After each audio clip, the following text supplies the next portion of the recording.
Hello everyone, నేను మీ Navaneetha. Welcome to our channel Dhangari vlogs. Dhangari vlogs ఛానల్లో ఈరోజు మనం చేసుకోబోయే కొత్త రెసిపీ ఫిష్ ఫ్రై అండి. ఇంతవరకు మనకు ఛానల్లో ఎప్పుడు ఇలాంటి ఫ్రై చేయలేదు. ప్రీవియస్గా పోస్ట్ చేసిన వీడియోస్లో చేపల పులుసు ఉంటుంది. ఈ వీడియో కూడా అప్పుడే నేను చేశాను, కాకపోతే వీడియో లెంతీ అవుతుందని చెప్పేసి నేను అప్పుడు అప్లోడ్ చేయలేదు. అదే వీడియోని 2 భాగాలుగా విడదీసి చేశాను. ఒకటి పులుసు కోసమని, ఒక వీడియో ఫ్రై కోసమని.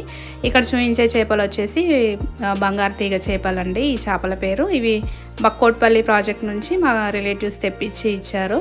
అక్కడ ఇప్పుడు వర్షాలు బాగా పడుతున్నాయి కదా, చాలా ఎక్కువ క్వాంటిటీలో చేపలు వచ్చేస్తున్నాయని చెప్పేసి ఫిషింగ్కి వెళ్ళిన వాళ్ళ దగ్గర తెచ్చి మాకు ఇచ్చారనమాట. అసలు ఈ ఫిషెస్ చాలా పెద్దగా ఉన్నాయి. ఒక ఫిష్ వచ్చేసి 3 kgs ఉన్నాయి. మా దగ్గర బ్యాగ్ ఇంతకుముందు చూపించాను కదా, ఆ బ్యాగ్ నిండా తీసుకొచ్చారు. లైవ్ ఫిషెస్ తెస్తే వాటిని మళ్ళీ కట్ చేయించడానికి మేము బయటికి పంపించాము, వేరే కట్ చేసే వాళ్ళ దగ్గర క్లీనింగ్ అండ్ కటింగ్కి. అక్కడ కట్ చేసుకొని వచ్చిన తర్వాత ఇవి 10 kgs ఉన్నాయన్నమాట. ఒక చేపకి 3 kgs ముక్కలు వచ్చాయి. అలా 9 to 10 kgs వరకు మాకు ఈ ఫిష్ ముక్కలు వచ్చేసాయి. వీటిని కడగడానికి ఉప్పు పసుపు వేసి ఈ విధంగా కొంచెం నలిపి తర్వాత ట్యాప్ కింద పెట్టేసి కడగాలి. వీటికి పెద్దగా ఎక్కువగా ఇదేం అవసరం లేదు. ఈ చేప పేరు వచ్చేసి బంగారు తీగ. బంగారు తీగలో గ్యాస్ కటర్ వెరైటీ అంట. అది మనకు కట్ చేసే వాళ్ళు చెప్పారు. తర్వాత ముక్కలు శుభ్రం చేసుకున్నాక ఈ విధంగా అన్నీ ఒక దగ్గర ఒక 2-3 నిమిషాలు వాటర్ అంతా పోయేలాగా కొంచెం పక్కన పెట్టాలి, వాటర్ ముక్కలోంచి కారిపోయేలాగా. తర్వాత ఒకటి ఇలా వెడల్పాటి డిష్ ఒకటి తీసుకొని మనకు కావాల్సిన డ్రై ఇంగ్రీడియంట్స్ అన్నీ ఇందులో వేసుకోవాలి. అదేంటంటే మనకు కొంచెం వెడల్పుగా ఉంటే ఫిష్ ముక్కలకి ఒక్కొక్క దానికి పట్టించి ఇందులో పెట్టుకోవచ్చు. అందుకని చెప్పేసి నేను వెడల్పుగా మెన్షన్ చేస్తున్నా. నేను ఫ్రై వచ్చేసి ఒక 3 kgs ఫ్రై చేస్తున్నాను ఇప్పుడు ముక్కలు.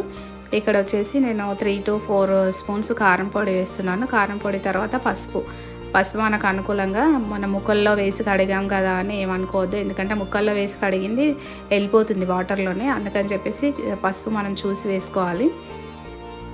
తర్వాత వచ్చేసి సాల్ట్ కూడా మనకు అందులో ముక్కల్లో ఏం పెద్దగా ఉండదు, కడిగేసాం కదా. అందుకని చెప్పి ఇందులో మసాలాకంతా సరిపడేలాగా ముక్కలకు కూడా సరిపోయేటట్టుగా కొంచెం సాల్ట్ ఎక్కువగానే పడుతుంది, అట్లా చూసి వేసుకోవాలి మనం తీసుకునే ముక్కలను బట్టి. తర్వాత ధనియాల పొడి, ఇది ఇంట్లో చేసిందే, మీరు ఇంట్లో ఏ పొళ్ళు ఉంటే అవి వాడుకోవచ్చు. కాకపోతే అన్ని డ్రై ఇంగ్రీడియంట్స్ అన్నీ ఒక దగ్గర వేసుకోవాలి.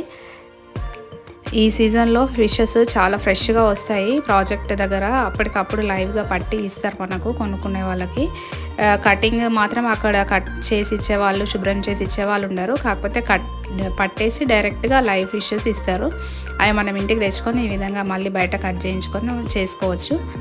ఇట్లా ఫ్రెష్గా లైవ్ ఫిషెస్ తెచ్చుకొని వండుకుంటే చాలా బాగుంటుంది, టేస్ట్ కూడా బాగుంటుంది. అప్పటికప్పుడు ఫ్రెష్గా దొరుకుతాయి కాబట్టి.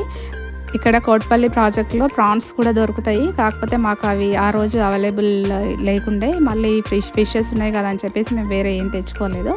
సో ఇప్పుడు ఓవరాల్గా ఇందులో ధనియాల పొడి, జీలకర్ర పొడి, సాల్ట్, ఉప్పు, కారం, పసుపు వేసాము. ఇవన్నీ వేసిన తర్వాత మనకు కొంచెము గరం మసాలా ఉంటే వేసుకోవచ్చు, లేదంటే ఫిష్ మసాలా దొరుకుతుంది మనకు బయట, అది కూడా వేసుకోవచ్చు. తర్వాత ఏంటంటే మనం ఇందులోకి కొంచెం అల్లం వెల్లుల్లి పేస్ట్ ఫ్రెష్గా నూరుకున్నది వేసుకుంటే చాలా బాగుంటుంది. అదొక 2 స్పూన్స్. ఇవన్నీ కలుపుతూ ఉంటే ఏంటంటే కొంచెం ముద్దలాగా ఫామ్ అవుతుంది, డ్రైగా అంత ఇది ఉండదు. కాకపోతే మనకి ఇందులో కొంచెం ఆయిల్ అన్న కొన్ని వాటర్ అన్న వేసుకొని ముక్కకు పట్టేలాగా కొంచెం జారుడుగా కలుపుకుంటే ముక్కకు పట్టించడానికి చాలా బాగుంటుంది. అందుకని చెప్పేసి నేను ఇక్కడ ఏంటంటే కొన్ని వాటర్ స్ప్రింకిల్ చేసుకుంటూ ఈ ముద్దను కొంచెం పేస్ట్ రూపంలో వచ్చే వరకు కలుపుతున్నాను అనమాట. మనము ఆయిల్ కూడా వేసుకోవచ్చు, కొంచెం ఆయిల్ వేసి కొన్ని వాటర్ వేసుకుంటే మనకు సరిపోతుంది. నేను జస్ట్ ఇట్లా స్ప్రింకిల్ చేస్తున్నాను అంతే అనమాట. ఎక్కువ వాటర్ వేస్తే మరీ లూజ్ అవుతుంది పేస్ట్. ఆ లూజ్ అయిన పేస్ట్ ముక్కకు పట్టదు. అందుకని చెప్పేసి కొంచెం థిక్గానే ఉండాలి. మనం చేతితోనే ఈ విధంగా కలుపుతూ ఉంటే మనకు అర్థమైపోతుంది అది ఎంత లూజ్ ఉంది టెక్స్చర్ అనేది చూసుకోవచ్చు. అట్లా చూసుకున్న తర్వాత ఏంటంటే కొద్దిసేపు ఒక 5-10 minutes అలా రెస్ట్ ఇవ్వాలి దానికి, కొంచెం మసాలాలన్నీ కలిసేటట్టుగా. అలా రెస్ట్ ఇవ్వకపోయినా మామూలుగా కూడా కలుపుకోవచ్చు. కాకపోతే అట్లా ఒక 10 minutes అలా నానిందంటే ముక్కకు చాలా బాగా పట్టడానికి బాగుంటుంది. ఈ అల్లం వెల్లుల్లిపాయ పేస్ట్కి అన్నీ మంచిగా చక్కగా పడతాయి అన్నమాట. తర్వాత ఇప్పుడు ఈ పేస్ట్ని మనము ముక్కలకు పట్టించాలి. కన్సిస్టెన్సీ ఈ విధంగా వచ్చేటట్టుగా చూసుకొని ఇందాక మనం శుభ్రం చేసి పక్కన పెట్టుకున్నాం కదా, ఆ ముక్కలని ఈ విధంగా ఎన్ని అవసరమో మనం అన్నీ తీసుకొని ముక్కలకు చక్కగా ఈ మసాలా అంతా పట్టించాలన్నమాట. ఒక్కొక్కరు ఒక్కొక్క విధంగా ఫాలో అవుతుంటారు. కొంతమంది ఏంటంటే ముక్కలు డైరెక్ట్గా తీసుకొని అందులోనే అన్ని పొడులేసి చేయితో కలిపి పట్టిస్తారు. కాకపోతే నేనేంటంటే ఇక్కడ మసాలాలన్నీ ఫస్ట్గా కలిపి పెట్టి ఈ విధంగా ఒక్కొక్క ముక్క తీసుకొని ప్రతి ముక్కకి మసాలా అంతా పట్టించాలి. ఎక్కడ గ్యాప్ లేకుండా చూసుకోవాలి. ఇట్లా చేస్తే ఏంటంటే మనకు ముక్క ఫ్రై చేసేటప్పుడు మసాలా సపరేట్ అవ్వదన్నమాట. దానికే ముక్కకు మసాలా పట్టి ఉంటుంది. మనం తినేటప్పుడు కూడా మంచిగా స్పైసీగా ఉప్పు కారం అనేది తెలుస్తుంది. లేదంటే మనం కొంచెం లూజ్ అయినా సరే ముక్కకు మసాలా పట్టదు. ఫ్రై చేసే మసాలా సపరేట్గా విడిపోయే ఛాన్స్ ఉంటుంది. అందుకని చెప్పేసి ఈ విధంగా మసాలా ముందుగా కలుపుకొని ఒక్కొక్క ముక్కకి ఈ విధంగా పట్టించాలన్నమాట. ఇలా మసాలా పట్టించిన ముక్కలన్నీ ఫ్రిడ్జ్లో స్టోర్ చేసుకోవచ్చు. మనము అన్నీ ఎప్పుడే కానీ ఒకేసారి చేసుకోలేం కదా. ఫ్రిడ్జ్లో ముక్కలు కొన్ని స్టోర్ చేసుకున్నాక మనకు అవసరం ఉన్న కొద్దీ మనం వాటిని తీసుకొని ఫ్రై చేసుకోవచ్చు ఎప్పుడంటే అప్పుడు. ఫ్రిడ్జ్లో స్టోర్ చేసుకునే విధానం కూడా ముందుగా ఈ విధంగా మసాలా పట్టించిన ముక్కలన్నీ డీప్ ఫ్రీజర్లో పెట్టేసేయాలి డైరెక్ట్గా.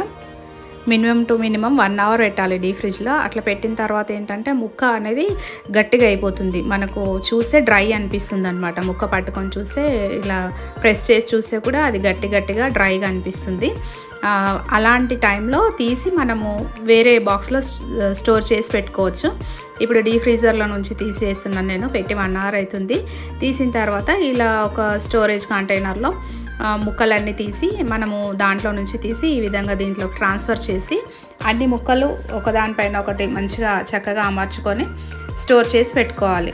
ఇప్పుడు నార్మల్ ఫ్రిడ్జ్లో పెట్టుకోవచ్చు. ఇందాక మనం 1 అవర్ డీప్ ఫ్రీజర్లో పెట్టాం కదా. తర్వాత ఈ విధంగా అయిన తర్వాత వీటిని నార్మల్ ఫ్రిడ్జ్లో మినిమం 1 మంత్ వరకు పెట్టుకుంటే అలాగే ఫ్రెష్గా ఉంటాయి. మనకి ఎప్పుడు అవసరం ఉంటే అప్పుడు తీసి ఆయిల్లో డీప్ ఫ్రై చేసుకొని తినేయడం అంతే. కాకపోతే డీప్ ఫ్రీజర్లో మాత్రం 1 అవర్ పెట్టడం మర్చిపోవద్దు. అలా పెట్టిన తర్వాత ఈ విధంగా మనకు అవసరం ఉన్నప్పుడు ఎప్పటికప్పుడు తీసుకొని ఆయిల్లో ఫ్రై చేసుకొని తినేయాలి. ఫ్రిడ్జ్లోకి తీసిన తర్వాత మనకి ఇంకొంచెం క్రిస్పీ కావాలనుకుంటే కార్న్ఫ్లోర్ యాడ్ చేసుకొని ఇలా ఫ్రై చేసుకోవాలి. కొంచెంగా ఆయిల్ వేసుకొని అన్నా చేయొచ్చు. డీప్ ఫ్రై కూడా చేసుకోవచ్చు. అంతేనండి, simple and easy fish fry ready అయిపోయింది. మీకు కనుక నా వీడియో నచ్చినట్టయితే like, share and subscribe to my channel.